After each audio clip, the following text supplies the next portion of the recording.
আসসালামু আলাইকুম। আমি ইঞ্জিনিয়ার এস এম ওমর খান। শুভেচ্ছা নেবেন। আশা করছি সবাই ভালো আছেন। বরাবরের মতো আজকেও আপনাদের পাশে আবার নতুন একটি ভিডিও নিয়ে হাজির হলাম। আজকে আপনাদের সাথে কথা বলবো রডে মরিচা কেন পড়ে, কিভাবে পড়ে, এর ক্ষতিকারক প্রভাবগুলো কি কি, এবং কিভাবে রডে মরিচার প্রভাব থেকে এড়িয়ে যাওয়া যায়, রডের মরিচার প্রতিকারগুলো কি কি, এই বিষয়গুলো নিয়ে আজকে আমার ক্ষুদ্র জ্ঞান আপনাদের সাথে আজকে শেয়ার করব, বাস্তব অভিজ্ঞতাও শেয়ার করব।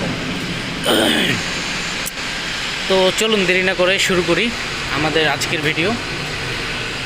তো অনেক দিন ধরে খোলা অবস্থাতে আপনার কোনো স্টিলকে ফেলে রাখলে সেটা বাতাসের সংস্পর্শে এবং পানির সংস্পর্শে এসে ফেরিক অক্সাইড আয়রন, এই লোহাটা বাতাস ও পানির সংস্পর্শে এসে এই ধরনের বর্ণ তৈরি করবে, যেটাকে আমরা মরিচা বলি। তো আর আমাদের দেশে হোক আর বাইরের দেশে, যে কোনো দেশেই হোক, আরসিসি স্ট্রাকচার করার সময় বা স্টিল আরসিসি যে ধরনের স্ট্রাকচারই আপনি করেন না কেন, প্রত্যেকটা স্ট্রাকচারে কিন্তু স্টিল খুব গুরুত্বপূর্ণ একটা উপাদান।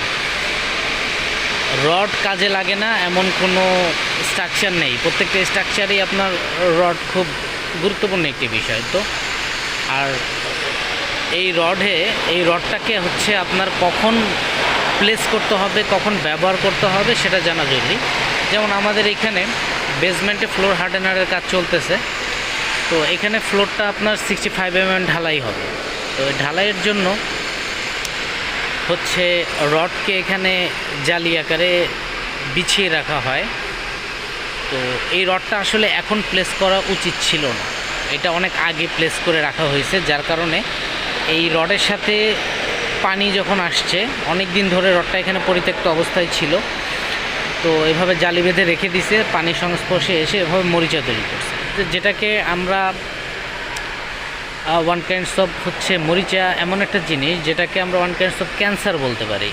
মানব শরীরে ক্যান্সার যেমন খুব ক্ষুদ্রভাবে ধীরে ধীরে ধীরে ধীরে আস্তে আস্তে আস্তে আস্তে শুরু হয় এবং পরবর্তীতে বিরাট একটি আকার ধারণ করে মারাত্মক রোগে পরিণত করে, ঠিক রডের মরিচাও ঠিক একইভাবে একই কাজটাই করে। আস্তে আস্তে মরিচা যখন শুরু হয়, কোনো রডে একবার মরিচা ইফেক্ট হয়, তো সেটা আস্তে আস্তে যখন স্ট্রাকচারের উপর এটা যখন আমরা ঢালাই দিব, ঢালাই দেওয়ার পর যখন সে আরসিসি স্ট্রাকচারের ভিতর ঢুকে যাবে, আস্তে আস্তে আস্তে আস্তে রড কিন্তু ড্যামেজ হতে থাকবে।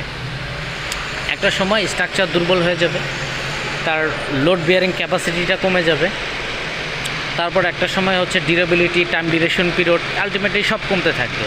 তো যার কারণে কি হয়, আমি যদি এই রডগুলোকে মরিচা প্রোটেক্ট করতে পারতাম আগে, এই রডগুলোকে আমি এখন প্রতিরোধ করতে পারতাম, তাহলে কিন্তু আমার এই স্ট্রাকচারের লাইবিলিটিটা বেড়ে যেত, ডিউরেশন পিরিয়ডটা বেড়ে যেত, ডিউরেবিলিটিটা স্ট্রাকচারের বেড়ে যেত, যদি আমি কিছু সতর্কতার সহিত কিছু পদক্ষেপ অবলম্বন করতাম। যেমন এখানে আমার ঢালাইয়ের আগে কখনোই রড প্লেসমেন্ট করার নিয়ম না, ঢালাইয়ের আগে কখনোই রড প্লেসমেন্ট করা যাবে না। প্রথমে আমার ফ্লোরটা রেডি করার পর চিপিং করতে হবে, চিপিং করে ক্লিনিং করে ফ্লোরটা আমার রেডি করতে হবে। তো রেডি করার পর ফর্মওয়ার্ক করার পরে সবার শেষে ঢালাইয়ের ঢালাইয়ের আগে রডকে আপনার প্লেস করে রডে জালি বেঁধে রড বিছিয়ে রাখতে হবে ঢালাইয়ের আগে। তাহলে কি হয়, সেটা বাতাস ও পানির সংস্পর্শে যাওয়ার তেমন একটা সুযোগ পায় না। তো যার কারণে এরকম ড্যামেজ হওয়ার প্রবণতাটা কমে যায়। কিন্তু আগেই যদি আমি রিভার প্লেসমেন্ট করে রিভার ইনস্টল করে রেখে দেই, তো সে কিন্তু আস্তে আস্তে আস্তে আস্তে আস্তে আস্তে বাতাস, পানি এদের সাথে কন্টামিনেশনে চলে এসে সে করোশন বা মরিচা তৈরি করবে, যেটা স্ট্রাকচারের জন্য মারাত্মক একটা হ্যাম্পার অবস্থা তৈরি করবে। সো আশা করি আপনারা বিষয়টা বুঝতে পেরেছেন এবং কনস্ট্রাকশন কাজ করার সময়, স্ট্রাকচারের কাজ করার সময় এই বিষয়গুলো খুব কেয়ারফুলি দেখবেন।